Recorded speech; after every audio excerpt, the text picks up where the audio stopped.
के हैं मकान जिसका है नाम दरवाजे पे मालिक के मकान का लिखा जाएगा, माशाल्लाह नीचे मोहम्मद सरवर साहब, माशाल्लाह नीचे मोहम्मद यूसुफ साहब, माशाल्लाह नीचे मोहम्मद उस्मान साहब। हाँ जी, तो मालिक मकान का नाम दरवाजे पे लिखा होगा। तो फिर इस मसले को बात को सामने रखकर ये बात तो मैंने समझाने के लिए अर्ज की है। यहां देखिए हजरत आदम अलैहिस्सलाम फरमाते हैं कि मैंने आंख खोली तो जन्नत के दरवाजे पे नाम हुजूर का लिखा हुआ था। हाँ जी, जन्नत के दरवाजे पर नाम हुजूर का लिखा हुआ था।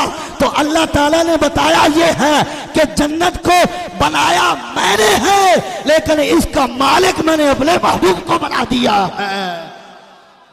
इसलिए तो अल्लाह ने कहा है हम रसूलुल्लाह के जन्नत रसूलुल्लाह की।